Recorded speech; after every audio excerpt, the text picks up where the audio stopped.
Le damos la más cordial bienvenida a esta actividad que es la presentación de este informe del PNUD, Atrapados en alta desigualdad y bajo crecimiento en América Latina y el Caribe, una presentación que se hizo en junio, viene acá a Uruguay para tratar de también ver el contexto donde se enmarca nuestro país en este informe, que tiene algunas pautas innovadoras y que lo vamos a ver a continuación. Lo estamos haciendo además en este nuevo auditorio de la Universidad Católica, el auditorio Semprún, que nos está recibiendo en este momento.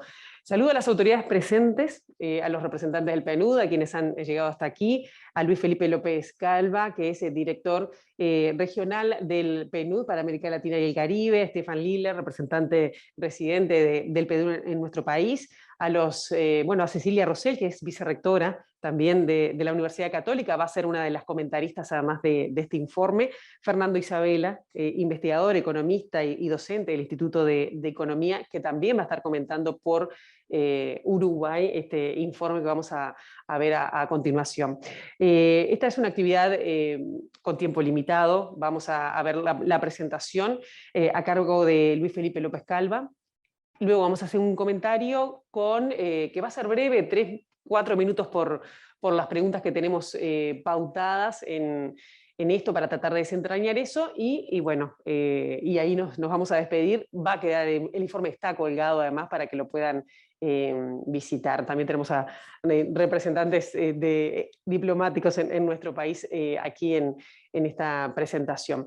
Ahora, si quieren, vamos comenzando la parte formal. Primero la anfitriona, en este caso la representante de la Universidad Católica, Cecilia Rosell, para darles la bienvenida.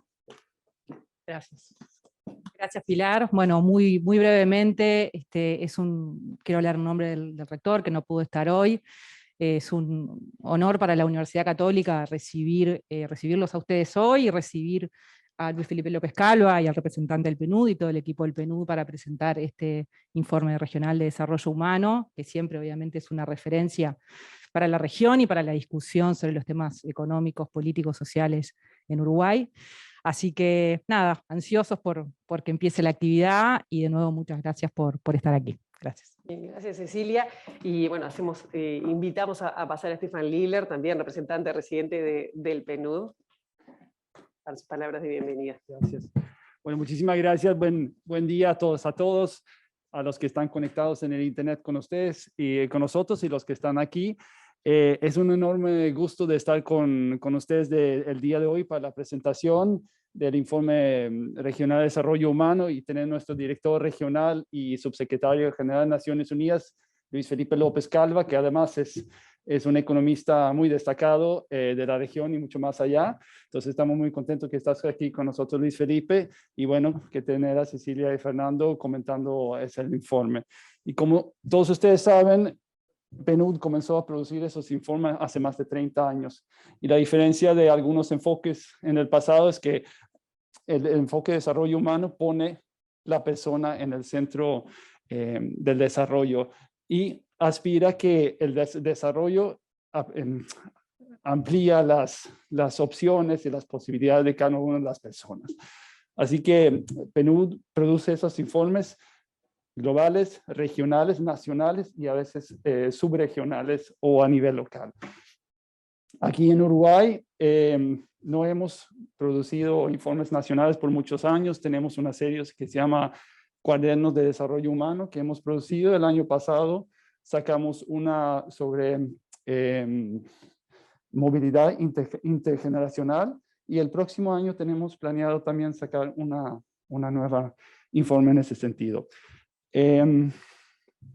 También estamos súper contentos de estar aquí en la Universidad Católica y bienvenidos a todos. Muchas gracias. Gracias, Stefan. Y ahora, bueno, queremos conocer ese informe de primera mano con Luis Felipe López Calva, quien es el director regional para América Latina y el Caribe del PNUD, que va a hacer esa presentación. Gracias. Muchísimas gracias, muy buenos días a todos y a todas. Saludo, aunque no esté presente, al rector Julio Fernández, a las comentaristas y los comentaristas, que tendremos más de uno, pero los principales, Cecilia Rosell y Fernando Isabela, embajadora de Colombia en Uruguay, un gusto que esté con nosotros, a todas las autoridades académicas, a todos los participantes y a todos los que están conectados en línea, que nos da mucho gusto que estén hoy con nosotros. Como lo mencionó Stefan, es realmente un privilegio poder presentar aquí en la Universidad Católica. Huele a nuevo el auditorio, es realmente un auditorio muy moderno y además siempre me siento muy cómodo, digamos, en ambiente académico, y es un lugar en donde podemos entrar a fondo en los temas, a la discusión, y ver también qué podemos hacer, continuar como líneas de investigación. Siempre decimos que un informe de desarrollo humano es importante no solo por el resultado, sino por el proceso. Entonces, es un proceso en el que participan muchas personas. Fue liderado por nuestra economista jefe regional, Marcela Meléndez, que es colombiana, por cierto, embajadora, y un equipo muy importante de investigadores, tanto internos del PNUD como externos, que colaboraron. Entonces, les invito a que se acerquen al informe y a los documentos de apoyo del informe, que están también colgados en la página web. Entonces, básicamente la idea partió de dos características que pensamos que son estructurales, centrales, y que solamente se profundizaron con la crisis del COVID, que es el bajo crecimiento económico de nuestra región y la muy alta desigualdad, como dos características que tradicionalmente, históricamente, han caracterizado a la región de Latinoamérica y Caribe. Pero lo que quisimos hacer en este informe es encontrar mecanismos para ver que son en realidad dos caras de un mismo fenómeno, y encontrar los vínculos entre estas dos características, y ver la relación entre esto. Por eso le llamamos la trampa, porque tiene una parte que es institucional, de gobernanza, como lo voy a explicar en un momento, y algunas ideas de cómo se podría en principio romper esa trampa. ¿Qué sabemos?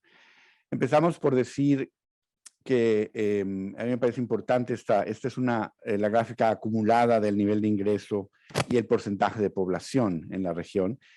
Si tomamos el 50%, que es donde está la línea vertical, que es lo que se llama la mediana de la distribución, que es básicamente, digamos, de alguna manera, el individuo latinoamericano y caribeño en el medio de la distribución, gana alrededor del equivalente a lo que sería el 28% del ingreso de un país rico. Entonces, eso es una forma de decir, bueno, el ciudadano medio está muy lejos de lo que podría ser un país avanzado. Y obviamente, si a esto añadimos la desigualdad, sabemos que hay personas que están muy por debajo de ese nivel. Entonces, no podemos minimizar el reto de seguir buscando el crecimiento económico, pero obviamente la pregunta es ¿qué crecimiento económico es el que queremos?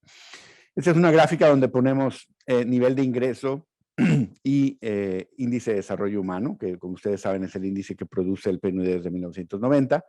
Entonces, lo que queremos es que todos los países idealmente estuvieran en el cuadrante arriba a la derecha, es decir, alto ingreso y alto desarrollo humano. Si vemos, solamente el 11% de la población de nuestra región está en ese cuadrante. El resto está en los otros, es decir, algunos donde todavía se requiere avanzar en términos de ingresos, se requiere avanzar en términos de desarrollo humano, y obviamente el más retrasado en ambas dimensiones es Haití, que es siempre el reto más grande dentro de nuestra región en muchos sentidos, ¿no? Entonces, eso es para empezar con una fotografía de un poco el camino por recorrer para la región en términos de indicadores básicos de desarrollo, que obviamente lo vamos a ir complejizando, porque el desarrollo es mucho más que el ingreso y es mucho más que el IDH, ¿no? Entonces, primero, efectivamente, el crecimiento ha sido mediocre. Vean la línea naranja, que son las economías más dinámicas de Asia, y la línea gris, que son las economías de Europa, que tienen una caída, obviamente, después del boom de la liberalización del este de Europa. Y vemos la línea azul, que es Latinoamérica y Caribe, básicamente estancado en términos de crecimiento en el largo plazo. Si lo vemos por país, tenemos 3 países que han brincado, por llamarle así, la trampa de ingreso medio, que son Panamá, Chile y Uruguay. Pero fuera de, aún estos 3 que han podido brincar esa trampa de ingreso medio, salir de esa trampa de ingreso medio, están muy por debajo en términos de desempeño comparado con países que han sido mucho más dinámicos, particularmente aquellos, el referente más dinámico que es Asia. Entonces tenemos un problema de productividad, pero además tenemos un problema de volatilidad. No solamente el crecimiento es lento, la productividad es baja, lo vamos a ver en un momento, sino es muy volátil, es decir, crecemos y nos detenemos, crecemos y decrecemos. Esas caídas sistemáticas que se ven en esta gráfica hacen que en el largo plazo nuestro crecimiento promedio sea bajo, porque no solamente tenemos un crecimiento relativamente bajo, sino además muy volátil. Tenemos en nuestra región la economía, este es el número de años con crecimiento negativo, al que me refiero, es decir, cuando la economía tropieza y tiene un año de crecimiento negativo. Tenemos a Argentina que de entre 1980 y 2019, de hecho ya añadimos 2020 en el que todos decayeron, Argentina ha tenido 18 años de crecimiento negativo, es la segunda economía con el mayor número de crecimiento de años con crecimiento negativo en el mundo después de la República Democrática del Congo. Es decir, en nuestra región tenemos una volatilidad que es muy alta para estándares mundiales y ven que los demás países tienen también una volatilidad mucho más alta que el promedio, excepto un país muy resiliente históricamente que ha sido Colombia, que solamente tiene 2 años de crecimiento negativo, incluyendo el del COVID, que fue el 2020. Si hacemos una descomposición de este crecimiento, encontramos que la parte que explica de manera más importante, es decir, se crece de una descomposición muy simple, se crece por acumulación de factores, es decir, capital y trabajo, o por cómo se usan ese capital y ese trabajo, la productividad. Si descomponemos en esos 3 elementos, vemos que en nuestra región la productividad es el principal elemento que nos hace rezagarnos. Es decir, hay un crecimiento muy lento de la productividad y siempre repetimos una frase de Paul Krugman, un premio Nobel de Economía, que dice: en el largo plazo la productividad no lo es todo, pero es casi todo. Es muy importante en el largo plazo, lo que explica el crecimiento es la productividad. Entonces, esto se combina, como dije hace un momento, con ser la segunda región, dependiendo de cómo se mida, pero en principio, digamos, la segunda región más desigual del mundo después del África subsahariana, con índices de desigualdad muy altos, no solamente en ingreso, hay una caída en la desigualdad medida en el ingreso en los primeros 15 años de este siglo, que se explica principalmente por una contracción, una reducción en la brecha salarial entre los más educados y los menos educados, 2/3 de esa reducción, y el otro tercio es por el incremento en las transferencias condicionadas que llegaron a las poblaciones más pobres y eso redujo la desigualdad, pero todavía se estanca después de 2015 la desigualdad, después de esa caída en un nivel mucho más alto. Es decir, aún después de esa reducción, seguimos siendo la región segunda más desigual del mundo, es decir, no fue para nada suficiente, y eso es solo el ingreso. Obviamente hay otras dimensiones de la desigualdad que analizamos en el informe. Entonces, dado el nivel de desarrollo de Latinoamérica, deberíamos tener una desigualdad mucho más baja. Entonces, eso es lo que la literatura ha llamado el exceso de desigualdad en nuestra región, ¿no? Que es persistente, que es crónica. Entonces, la pregunta que nos hacemos es, ¿cómo están estas dos vinculadas? Bajo crecimiento, alta desigualdad, y empezamos por vincularlo con lo que implica en términos bueno, solamente déjenme mostrarles esto que no está en el informe, pero esto tiene que ver con la crisis del COVID, que solamente ha exacerbado estas tendencias, estas características estructurales. Ahí tenemos en el lado izquierdo el azul, el incremento en los casos de COVID más reciente por la nueva variante, pero al lado derecho tenemos las muertes por COVID. Como vemos, la elevación en casos no tiene su contraparte en muertes, gracias a la vacunación. Es decir, la vacunación está surtiendo efectos, pero aún así podríamos esperar, si comparamos la gráfica de arriba y abajo, vemos que Latinoamérica y Caribe ha tenido entre 5 y 6 meses de rezago para llegar al pico de casos. Si vemos cuándo empieza la ola en Europa y cuándo empieza en Latinoamérica, nuestro rezago es alrededor de 5 meses. La pregunta es si la ola que empezó en octubre en Europa nosotros vamos a tenerla 5 meses después. Entonces deberíamos estar preparados para una nueva ola de COVID y eso solamente seguirá incrementando la incertidumbre y por lo tanto los retos para atacar los problemas de crecimiento y desigualdad. La encuesta que hicimos con el Banco Mundial recientemente, telefónica, muestra, uno, que las personas no han recuperado su ingreso prepandemia. En el caso de Uruguay, solamente 42% reportan que han logrado su ingreso que tenían antes de la pandemia. Es decir, todavía hay un largo camino que recorrer en ese sentido. El empleo se ha recuperado parcialmente, pero se ha recuperado mucho menos para las mujeres. Es decir, se ha recuperado más rápido el empleo de hombres que el empleo de mujeres.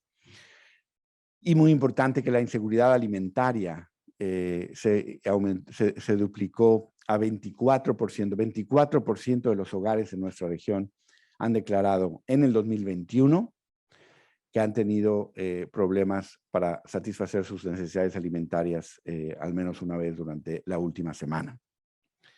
Lo cual no es nada trivial y obviamente los efectos en la destrucción de capital humano y los efectos intergeneracionales por los temas de asistencia escolar. La estimación que hicimos en México mostró alrededor de, dependiendo de la región, porque obviamente hay regiones que están económicamente mejor, que tienen mejores formas de conectividad, que pueden compensar por la no asistencia escolar, porque tienen padres y madres más educados, porque tienen conectividad y tal. Entonces, si vemos la variación por nivel socioeconómico y región, podemos ver que en términos no de asistencia escolar, sino de aprendizaje medido, la variación va, hay grupos que perdieron 1 año de aprendizaje, pero hay grupos que perdieron hasta 3 años en términos de su aprendizaje medido por la pandemia. Entonces, una destrucción enorme de capital humano. Entonces, ese es un enorme reto que profundiza lo que mostramos en el informe. Entonces, vamos a ver las percepciones. Voy a tratar de ir un poco más rápido porque no tenemos tanto tiempo. Las percepciones. Entonces hacemos una encuesta con Latinobarómetro, nos asociamos con ellos para ver cómo es que la gente se percibe, ¿no? Entonces, primero, hay una desconexión en un sentido muy concreto entre lo que la gente percibe de la desigualdad y lo que medimos como desigualdad. La gente tiende a percibirse más, los que están más abajo se tienden a percibir más como si están en el medio, los que están arriba, es decir, hay una tendencia a declararse en el medio de la distribución. Pero sabemos que la desigualdad medida nos dice un indicador objetivo. Sin embargo, es muy importante que a pesar de eso, la mayor parte de la gente nos dice que la distribución es injusta, es desigual y que el sistema está funcionando fundamentalmente para unos pocos. 70% de los entrevistados en Latinoamérica y Caribe dicen que el sistema político está al servicio de grupos específicos. Eso es un dato muy alto, perdón, 77%, de hecho en promedio para la región. Vemos que en Uruguay es de los más bajos, pero sin embargo sigue siendo alto, donde se percibe que el sistema no está dando resultados equitativos. Ahí ven la línea punteada, es la pandemia, y vemos el número, damos seguimiento al repositorio de protesta social, y ese es el agregado para Latinoamérica, donde vemos cómo venía la tendencia de protestas, esto es el descontento social, y vemos un incremento en el descontento social a partir de la pandemia, lo cual es de esperarse, pero es algo que se tiene que procesar de manera importante mediante mecanismos políticos. Y ahí vemos algunos países, ha habido picos, como en el caso obviamente en Chile, en octubre del 19, o tenemos el caso reciente de Colombia que aumenta y baja el nivel de protestas porque está ya más, se ha reducido de manera importante. Tenemos el caso de Brasil, donde tenemos la de los transportistas que se marca del lado izquierdo y después vuelve a crecer. O en el caso de México, en donde no hay un evento muy visible, pero sí hay una tendencia al alza. Entonces, en general diríamos que hay un incremento del descontento social. Y creo que eso es algo muy importante a tener en cuenta. Entonces, cuando queremos acercarnos a la percepción de injusticia en sus causas, y una de ellas es, la gente percibe que ciertos grupos o individuos tienen más poder de influencia sobre las políticas, sobre el diseño de políticas, sobre las reglas. Una manifestación de ese poder, que se puede ver en muchos sentidos, es el poder de mercado. Es decir, donde hay grupos que protegen ciertos sectores para poder tener rentas más altas y previenen la competencia económica. Ahí no sé si puedo señalar, no puedo señalar, pero ahí lo que ven en la línea azul del lado derecho, lo que ven es el margen de ganancia de las empresas latinoamericanas que están en la muestra, donde históricamente han sido márgenes de ganancia más altos que el comparador que es OECD y Estados Unidos, en donde ha incrementado, y esa es una de las discusiones en los países más avanzados, que ha incrementado el poder de mercado y se ve la tendencia. Sin embargo, en Latinoamérica siempre ha sido históricamente más alto ese poder de mercado. ¿Qué quiere decir? Que los sectores, que hay menos competencia económica y lo interpretamos como parte de ese ejercicio de un poder desmedido de algunos grupos económicos en la región. Además de eso, tenemos una región, ahí ven 2 puntos verticalmente para cada país, es el coeficiente de Gini, es decir, el indicador de desigualdad antes de la redistribución del Estado y el indicador de desigualdad después de la redistribución del Estado, que cobra impuestos y redistribuye. Y lo que vemos es que si ven a la derecha, casos como como los países de la OECD y Europa, el Gini, la desigualdad cambia mucho, es decir, el Estado redistribuye bastante. En el caso de la mayoría de los países de Latinoamérica y Caribe, prácticamente no cambia ese indicador. Es decir, el Estado cobra impuestos y gasta, y la desigualdad prácticamente no cambia. Entonces, el poder redistributivo del Estado es muy limitado en nuestra región de acuerdo a estos datos, ¿no? Una forma más en que se manifiesta esa, digamos, en el sentido de Hirschman, la salida del contrato social es mediante el procesamiento violento del conflicto. Entonces, somos también la región más violenta del mundo. Latinoamérica tiene, lo dijimos hace un momento, el 9% de la población global y contribuye anualmente con 1/3 de las muertes violentas en el mundo. Es decir, tenemos indicadores de violencia que podrían aplicarse a países en guerra, ¿sí? Entonces, somos una región muy violenta, que no solamente por el comercio ilegal y tal, sino porque existe violencia política, existe violencia social. Es decir, la violencia se ve como un mecanismo de solución o de procesamiento del conflicto. Entonces, es un tema que se debe atender y particularmente nos acercamos o hacemos un acercamiento al tema de la violencia de género y la violencia doméstica, y las mujeres son particularmente vulnerables a la violencia, sobre todo, y eso es lo más delicado, en su propio espacio doméstico. Entonces, la idea de que el lugar más seguro para las mujeres es su casa, desafortunadamente no es el caso en nuestra región. Entonces, esos son temas que se deben atender de manera prioritaria. Entonces, estamos en esta trampa también donde la violencia, en todos los casos, vemos cómo la violencia afecta el crecimiento y la desigualdad. Es decir, los efectos de la violencia afectan la inversión, afectan las decisiones de capital humano, pero también reproducen más desigualdad. Y no solo eso, sino que la desigualdad también, en esa trampa, genera más violencia. Entonces, todos estos son elementos que refuerzan la trampa que queremos documentar, ¿no? Entonces, afecta la desigualdad, afecta la productividad. Finalmente, nos acercamos al mercado laboral, que es donde la mayoría de los hogares generan su ingreso, y vemos que es un mercado laboral muy segmentado, en donde esta gráfica es muy importante. Un gran porcentaje de los trabajadores en nuestros países, por ley, están excluidos de la seguridad social. Porque al no tener un empleo formal, la dicotomía que se ha creado entre formalidad e informalidad hace que los formales tengan acceso a la seguridad social y los informales no, lo que se llama la población abierta. Entonces, lo que se genera es una dinámica política en la que se crean programas para atender a esa población que no tiene seguridad social y se empiezan a generar cada vez más programas no contributivos para atender a esa población, porque esos son los incentivos además correctos desde el punto de vista político de atender a esas poblaciones, pero eso profundiza la dicotomía.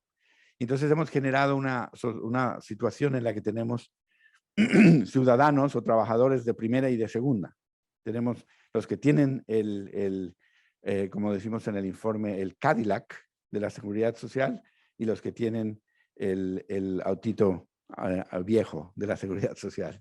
Y son individuos que pueden estar realizando labores muy similares. Entonces, la calidad del empleo se ha venido deteriorando y hay una confusión en nuestro pensamiento de la protección social porque confundimos informalidad con pobreza, confundimos formalidad con no pobreza y en realidad lo que hay es un cruce de estas distribuciones. Hay informales no pobres y hay formales pobres. Entonces, esta confusión entre formalidad e informalidad como el determinante de la protección social, creemos que es lo que hay que atacar y romper. Entonces, en nuestro enfoque, ¿cómo atacamos estos dos elementos? Hay alta desigualdad, bajo crecimiento. Nosotros documentamos a lo largo del estudio esta trampa que genera estas percepciones de injusticia y de alta desigualdad, que refuerza la idea de la concentración de poder, que lleva a una solución violenta de los conflictos y que genera incentivos políticos a seguir, digamos, fragmentando la protección social con más programas no contributivos y más programas no contributivos que acaban, de hecho, encareciendo la formalidad. Todo esto lo vemos como un tema sistémico que tiene que ser resuelto con gobernanza. ¿A qué nos referimos por gobernanza? Los acuerdos a los que los actores llegan para generar políticas y que redistribuyen poder en esa mesa de negociación, pero que también pueden cambiar las reglas del juego. Y tenemos del lado derecho lo que llamamos el juego de las políticas y el lado izquierdo el juego de las reglas. Pero ambas se deciden en esa mesa, en el centro, lo que le llamamos la arena de la negociación de las políticas, que es donde se manifiestan las asimetrías de poder.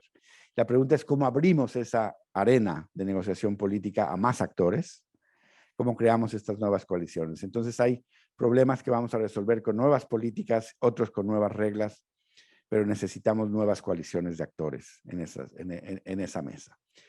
Bueno, voy a avanzar un poco en la propuesta de salida con una sola lámina, que es esta. Creemos que si pensamos en cada contexto cómo hacer sistema de protección social que integre y rompa esa dicotomía, que sean universales, incluyentes, fiscalmente sostenibles y amigables al crecimiento, en un sentido muy concreto que discutimos en el informe, porque además hicimos 6 estudios de caso para 6 países en donde hablamos de la legislación, de cómo se debería cambiar la institucionalidad para romper esa dicotomía.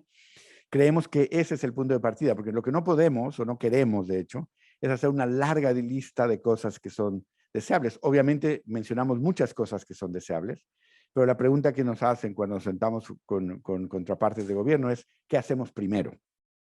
¿Por dónde empezamos? Nuestra propuesta en el informe es que empecemos por aquí.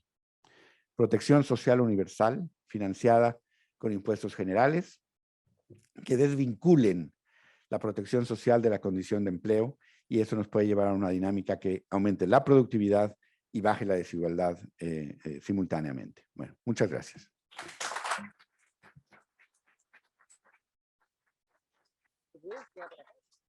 Bien, ahora empezamos la parte del conversatorio, esa bajada a tierra. Igual lo invito. Sí.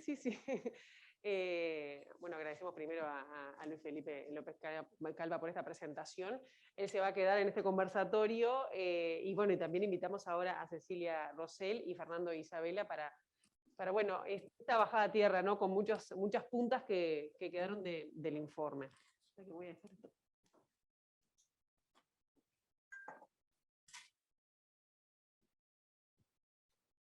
Cecilia Rosell, bueno, ya la vieron antes, es vicerrectora de Innovación e Investigación de la Universidad Católica del Uruguay, socióloga además, doctora en Ciencia Política. Fernando Isabela, investigador, docente del Instituto de Economía de la Facultad de Ciencias Económicas de la Universidad de la República, ha ocupado también cargos en lo que tiene que ver con la Oficina de Planeamiento y Presupuesto, director justamente de Planificación, o sea que también varias de las cuestiones que se abordaron en este informe van a ser respondidos con esa mirada, ¿no? Este informe regional, bueno, explora, según también lo que nos planteaba López Calva, como distintas dimensiones en lo que hace a la reproducción, ¿no? de la pobreza, de la desigualdad, cruzado con el crecimiento. ¿De qué manera estas cuestiones, estas dinámicas, puedo decir perversas, se dan en nuestro país, Fernando. Bueno, No sé si te aprendí. ¿tiene la luz prendida? Hola, hola, hola. Creo que el tapaboca tampoco ayuda. Bueno, primero que nada, buenos días. Muchas gracias por la invitación. Es un gusto estar en esta presentación de un informe tan interesante. A ver, lo primero que a mí me parece que lo más interesante, o una de las cosas más interesantes del informe, es esta idea de la trampa, o sea, del análisis articulado entre bajo crecimiento y desigualdad, que no son dos cosas que casualmente se dan juntas, sino que están muy articulados. En este sentido, Uruguay es un país un poco especial, pero que no escapa a esta dinámica, ¿no? Uruguay es un país que tiene tal vez de las desigualdades más bajas de la región, y también viene de un periodo bastante largo, 16 años de crecimiento continuado. Sin embargo, si uno mira en una comparación de un periodo histórico más largo, y no solo con los países de la región, sino una comparación más amplia, es claro que Uruguay también está en esa situación, en esa trampa de alta desigualdad y bajo crecimiento. Entonces, yo decía, el concepto de trampa me parece que es lo más importante y aplica totalmente a Uruguay. Primero, por esta idea de que la distribución progresiva, una mejor distribución de los ingresos, de la riqueza, del poder, requiere crecimiento económico. Esto es una cosa que puede ser muy discutible, pero me parece bastante claro. Es decir, el crecimiento económico no necesariamente implica mejor distribución. Hay muchos ejemplos donde eso claramente no se da. Sin embargo, una situación de estancamiento, distribuir mejor en una situación de estancamiento económico es una situación políticamente muy compleja de administrar, porque implicaría sacarle a algunos para darle a otros, ¿no? Y por cómo está la distribución, habría que sacarle muchísimo a algunos pocos para darle un poquito a muchos, y eso políticamente es muy difícil de administrar. Entonces, la distribución progresiva es mucho más factible en un contexto de un crecimiento dinámico, porque logrando que crezcan, que reciban más de ese crecimiento los sectores más vulnerables, de más bajos ingresos, se logra una mejor distribución. Pero también está la otra relación, ¿no? El crecimiento sostenido necesita igualdad. Esto es muy importante porque seguramente ha sido cierto casi siempre, pero en un mundo que está en medio de una revolución tecnológica, donde las capacidades de las personas son cada vez más relevantes para interactuar con tecnologías cada vez más sofisticadas, para lograr una inserción productiva virtuosa en el mundo, no es posible hacerlo en un contexto de altísima desigualdad, donde amplios sectores de la población están en niveles muy bajos de niveles de vida, ¿no? Algunas experiencias asiáticas que se dieron, sobre todo en contexto de gobiernos autoritarios, ¿no? Especializándose con salarios muy bajos y condiciones laborales muy bajas, y eso les permitió crecer, probablemente nunca fueron deseables, pero además probablemente hoy ya no son posibles, porque las transformaciones productivas han cambiado el contexto. Entonces, nada, me parece que esos son elementos centrales. Simplemente dos cosas más para, en todo caso, seguirlas después. Hay como el elefante en la habitación en esto, me parece que es la especialización productiva, ¿no? Es decir, ¿qué tienen en común todos los países de la región que están en esta situación?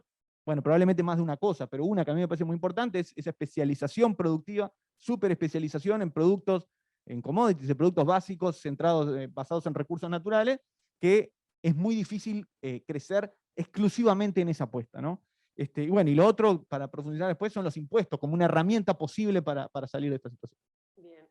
Vamos a dejar un poco el tema económico. A mí uno de los datos que me llamó la atención cuando leía el informe tiene que ver con la percepción de las personas. No importa si gano mucho o gano poco, sino cómo siento que eso me la están jugando bien o me la están jugando mal, ¿no?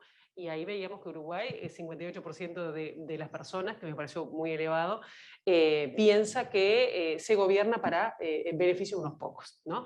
¿De qué manera, Cecilia, cuál es el desafío que tiene en el caso de Uruguay tomar en cuenta esa percepción de la población para que sean incluidas a nivel de las políticas aplicadas y generales en Uruguay, ¿no? Digo, ¿se tiene en cuenta, no se tiene en cuenta? Bueno, parece que es que no lo compartimos con Fernando.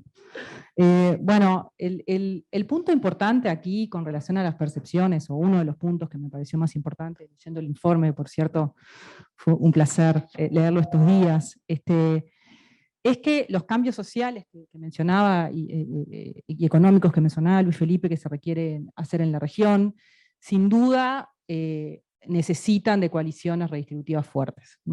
Y para construir esas coaliciones necesitamos que la ciudadanía esté convencida de que hay que hacer esos cambios. Si no, es muy difícil que los políticos se pongan al hombro, digamos, ciertos cambios estructurales o ciertos movimientos como los que mencionaba Fernando, ¿no? Entonces el análisis de la dimensión subjetiva en el informe pone el foco en cómo la situación en la que vivimos en la región moldea lo que percibimos, y cómo lo que percibimos moldea lo que queremos, digamos, ¿no? Esa es como la secuencia causal. Y en ese sentido el informe plantea varias cosas interesantes, ¿no? Quizá el punto que a mí me llamó más la atención tiene que ver con estas miradas que en algunos países se destacan más, distorsionadas, que mencionaba Luis Felipe, distorsionadas sobre cuál es la situación de desigualdad en la que estamos, ¿no? Es problemático si la mayor parte de la ciudadanía percibe que los pobres están mejor de lo que están, ¿sí? ¿Por qué? Porque eso obviamente socava la predisposición de las personas a querer transferirle recursos a esos sectores. También es problemático que la población perciba que los ricos están peor de lo que están, ¿sí? Porque eso invisibiliza la situación de concentración excesiva de ingresos y también obviamente de poder, lo cual hace muy difícil romper con esas lógicas de concentración que se planteaban antes, ¿no? Entonces, desde ese punto de vista, el informe pone el dedo en una llaga que me parece que es muy importante. En Uruguay tenemos algunos desafíos que ya hace varios años que venimos viendo, vinculados con este tema, ¿sí? Quizá nombro dos, ¿sí? Que son los que me parecen más relevantes. Uno tiene que ver con la percepción creciente, muy marcada en Uruguay, de que la pobreza es un problema individual, y de que los pobres son pobres porque son flojos, o porque son vagos, o porque no quieren trabajar. Uruguay destaca en la región destaca para mal, digamos, con ese indicador. Eso es muy problemático para construir coaliciones redistributivas fuertes. Y lo segundo, una disminución también bastante marcada de la proporción de personas que cree que el Estado tiene que desarrollar políticas fuertes para reducir la distancia, la desigualdad entre los ricos y los pobres. Tres cosas más que me parece importante traer, que tienen que ver con la segmentación educativa, la experiencia de la desigualdad socava apoyo a la distribución, ¿no? La segmentación educativa, la percepción de que no hay movilidad, posibilidad de movilidad ascendente, la salida, retomando a Hirschman, de los servicios públicos por parte de los sectores medios, todos son elementos que eventualmente después nutren para mal la predisposición, digamos, a redistribuir, y el apoyo a que existan coaliciones redistributivas más firmes. Entonces, desde ese punto de vista, es muy importante no solamente tener en cuenta estos elementos de percepción, sino tener presente que estas percepciones se construyen también con la experiencia objetiva de la desigualdad. Ahora volvemos a la parte económica, que tiene su impacto social y que tiene que ver, a ver si te funciona ahora, que tiene que ver con uno de los ejes que planteaba Felipe, ¿no? Y que es la concentración de la riqueza, ¿no? Y cómo eso se derrama o no en la sociedad, dependiendo de la sociedad. Y las resistencias que hay a que efectivamente se redistribuya, ¿no? Digo, veíamos la diferencia entre lo que era en el caso de Europa, entre los aportes antes de los impuestos y después de los impuestos, y yo digo, la línea era de 10 centímetros, en el caso de Uruguay era de 1 centímetro aplicado ahí, ¿no? ¿Cómo es que, visto desde Uruguay, cómo se puede, digo, por qué hay tanta resistencia, cómo se puede aplicar y trabajar en ese rumbo redistributivo, digamos? Sí, creo que eso tiene mucho que ver con el tema de la concentración del poder, ¿no? que Luis Felipe marcaba, y que es una consecuencia también, o está muy asociada a la riqueza, ¿no? La concentración del poder es como un fenómeno más profundo, y que generalmente van de la mano. Y eso se ve cuando sectores particulares, o sea, no me parece que sea criticable que organizaciones particulares defiendan intereses particulares, porque esa es su razón de ser. Digamos, para articular las visiones particulares en proyectos de país están los partidos políticos. Pero el problema es cuando esas organizaciones, sean empresariales o de otro tipo, tienen tal poder, tal capacidad de incidir en la agenda pública, ¿no? que logran que su perspectiva, legítima, como toda, pero parcial, se imponga como una verdad casi indiscutible, ¿no? Y me parece que en Uruguay tenemos ejemplos muy claros en ese sentido. Y voy a hacerlo con un ejemplo que me parece bien claro. En un momento en que el mundo está rediscutiendo todo el tema de la política fiscal, ¿no? Que hay una revolución en el pensamiento fiscal en el mundo, donde ya no es discutible que los más ricos tienen que pagar impuestos, que las grandes empresas tienen que pagar impuestos, ¿no? Me parece que eso es un cambio que se está dando muy fuerte desde la crisis 2008-2009 para acá. Todavía, si uno mira la discusión pública en Uruguay, hay algunas ideas que están muy matrizadas y que me parecen muy discutibles, ¿no? Primero, que los impuestos son siempre un mal, es decir, que siempre que se habla de impuestos es para mal, los impuestos son siempre algo malo. Segundo, que Uruguay, y esto se puede aplicar a otros países de la región, pero también está esta idea de que Uruguay es un país de altísima presión fiscal, ¿no? Y la tercera, y voy asociada a la anterior, que los impuestos son causantes del subdesarrollo, o sea que somos subdesarrollados porque tenemos altos impuestos que generan distorsiones y más. Yo creo que esas tres ideas son claramente equivocadas, claramente en contra de la evidencia, pero sin embargo están tan metidas en la discusión pública que es muy difícil contradecirlas, ¿no? Primero, los impuestos progresivos son absolutamente esenciales para el desarrollo, absolutamente esenciales para el desarrollo, es decir, la construcción de, sistema de protección social amplio que son fundamentales, sobre lo que Luis Felipe hablaba, requieren impuestos para financiarlos, no se pueden hacer si no hay impuestos. Uruguay es un país que tiene una presión fiscal razonable en relación a su nivel de desarrollo, muy por debajo de la que tienen los países desarrollados, por encima de la que tienen la mayoría de los países de la región, que tienen un nivel de desarrollo menor. Es decir, Uruguay no es un país de una presión fiscal excesivamente alta, es menor que Argentina y Brasil, y de hecho, ¿sí? Tampoco es un país de baja presión fiscal, pero es un país de presión fiscal razonable. Y lo tercero, y muy asociado a esto, es muy difícil argumentar que los impuestos son causantes de su desarrollo. Por supuesto, puede haber impuestos negativos, ¿no?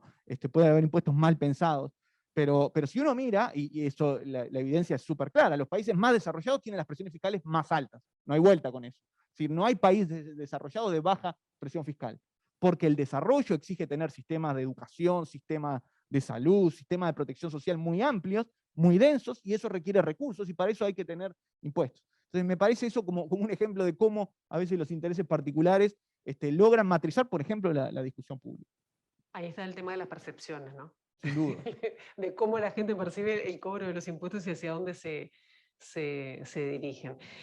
Hablando otro de los temas que se plantearon acá, tiene que ver con uno de los principales desafíos como conclusión, que tiene que ver con la arquitectura social universal, ¿no? Hablando hasta de reformas de seguridad social, es un tema que además lo tenemos muy presente en Uruguay. ¿Cuáles son los desafíos que presenta Uruguay para reforzar todo lo que es la arquitectura de protección social? Cecilia.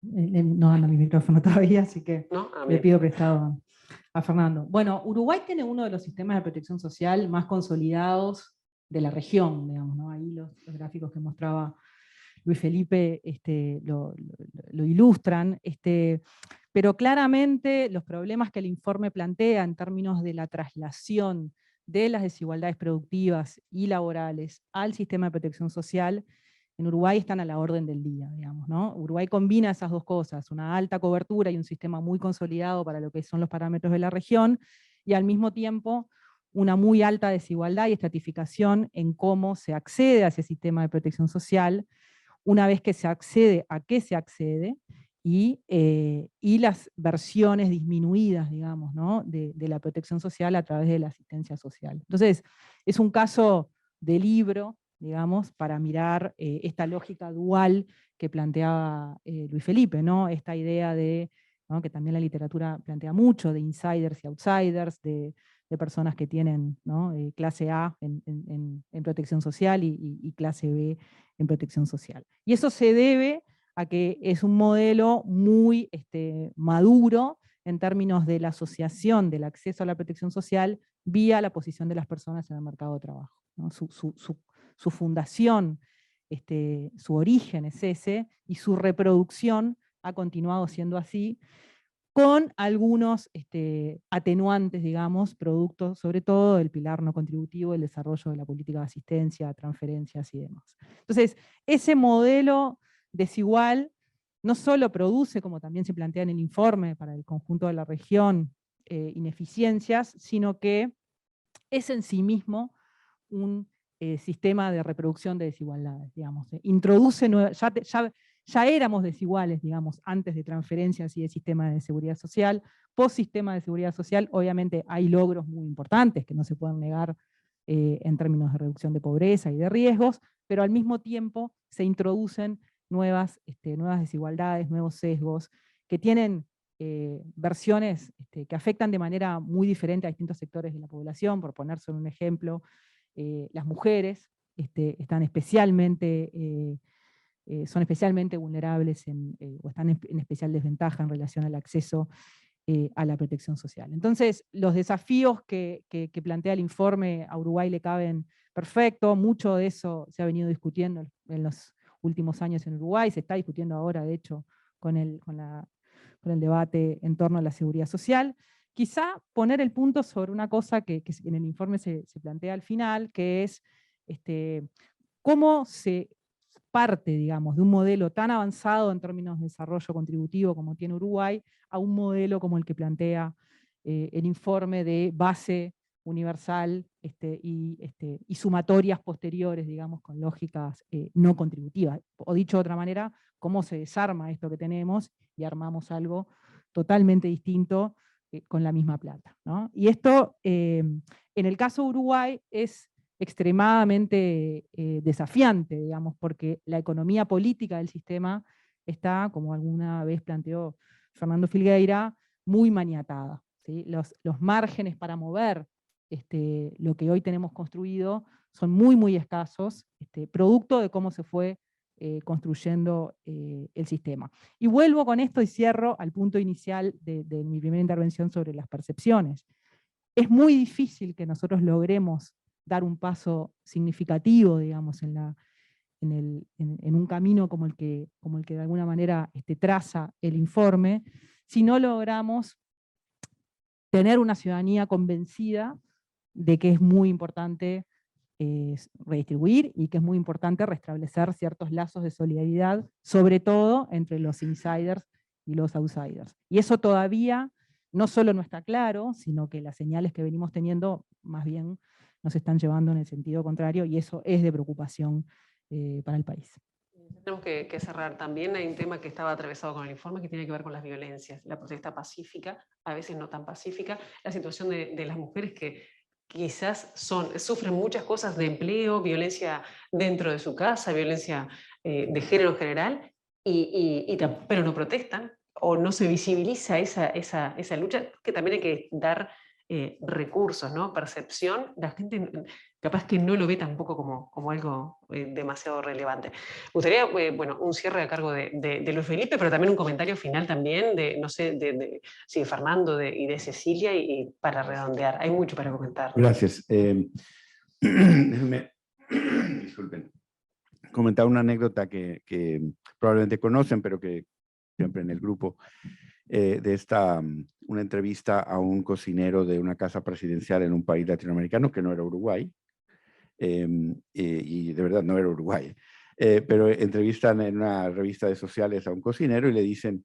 debe ser complicado cuando cambia el presidente, porque tienes que ajustarte y cambiar tu cocina a los gustos culinarios de la nueva familia presidencial. Y el cocinero, sin ningún interés más que una respuesta inocente, dice, la verdad no es tan complicado porque los presidentes cambian, pero los invitados son siempre los mismos. Yo creo que esa anécdota muestra un poco lo que queremos decir en el informe. Hay un tema de abrir esa arena de negociación de las políticas, hacerla más incluyente, hacerla más competida. Y Pilar, contigo comentábamos el tema de la transparencia. Ahora lo comentabas muy claramente. En todas las economías hay una relación entre el poder político y el poder económico. Lo importante es transparentarlo. Y que si esa relación lleva a una distorsión en las políticas, haya un costo con los ciudadanos, con los electores, que puedan tener la información que sea esto percibido, ¿no? Entonces, la transparencia juega un papel central para poder entender esas relaciones y para poder hacer que esas relaciones que siempre van a existir entre el poder político y el económico enfrenten costos políticos cuando distorsionan las acciones públicas. Yo creo que eso es muy importante. Creo que una cosa que al final no insistí tanto sobre la novedad del informe, hay colegas que respetamos mucho y con los que tenemos un debate muy abierto, nos han dicho, bueno, esto hay un informe muy clásico de la CEPAL que dice, que se llama Transformación Productiva con Equidad. Y entonces nos dice, bueno, ¿qué hay nuevo en esto? Y yo creo que es muy importante, por eso pusimos la lámina que dice qué es nuevo. Dos cosas, entre otras mencionaría, pero dos muy importantes. Una, se documenta de manera muy rigurosa empíricamente lo que un estructuralista leería como heterogeneidad estructural. Es decir, la heterogeneidad de los niveles de productividad entre sectores que indican la distorsión y que se reflejan en una desigualdad en el ingreso de los hogares. Entonces yo creo que ese elemento para mí es muy importante, pero el segundo también muy importante es que nuestra entrada para la solución de este tema no es desde la política industrial, sino desde la política social. Yo creo que ese es un cambio de pensamiento muy importante, porque lo que estamos diciendo es que para cambiar esta economía y el resultado social del funcionamiento de la economía no está por el lado de la política industrial o de la política económica, sino por el lado de los derechos sociales para todos, y que eso puede generar una dinámica, pero además no solamente como un buen deseo, sino bien documentado, creemos en el reporte, puede generar una dinámica de mayor productividad y mayor equidad. Yo creo que esas dos diferencias las dejamos sobre la mesa para la discusión. No es una conclusión definitiva, pero es una propuesta que creemos que es atrevida, pero bien fundamentada. Y como bien lo mencionabas, hay problemas de economía política complejos que hay que enfrentar, pero sí estamos convencidos de que si vamos en esa dirección, podemos revertir la dinámica sistémica en nuestra región, que hemos probado muchas cosas y no han funcionado. Entonces yo creo que es momento de hacer las cosas diferentes. Bien. Simplemente insistir en lo adecuado del manejo del encare conjunto de las dos cosas de bajo crecimiento y desigualdad, que me parece que, como decía Luis Felipe, son dos caras de la misma moneda. No es deseable una sociedad que crezca pero que no distribuya, donde solo unos pocos se beneficien, pero además cada vez más tampoco es posible. Tampoco es posible sostener en el mundo de hoy un crecimiento en base al empobrecimiento de las grandes mayorías. Tampoco es posible. Bien. Cecilia. No, simplemente agradecer, ¿no? La oportunidad de leer el informe y de poder comentarlo. Me podría quedar hablando todo el día, pero no tenemos tiempo. Así que gracias por la invitación a comentar y gracias también por estar acá. ¿Cómo no, Felipe? Solamente quería decir que cuando se discutió en el equipo había un capítulo 6 del informe que eran las recomendaciones de política, y lo que decidimos fue que ese capítulo 6 se escriba en cada contexto, en cada país. Entonces, de alguna manera, el reto es que ahora aquí estos principios generales se abra una conversación como esta, y ojalá con nuestro equipo aquí en Uruguay se pueda escribir ese capítulo 6, que es qué significa todo esto y cuáles son los retos en el contexto específico de Uruguay. Luis Felipe López Calva, Fernando Isabela, Cecilia Rosell, muchas gracias por estos comentarios finales. A los quienes estuvieron presentes de forma presencial, a quienes han estado también siguiendo esto de manera virtual, bueno, y nos quedamos con el título, ¿no? Atrapados, ya es bastante provocativo, alta desigualdad y bajo crecimiento en América Latina y el Caribe, bueno, con lecciones y cuestiones para pensar muy concretas, Van Lindner también. Gracias y bueno, vamos por culminar esta reunión.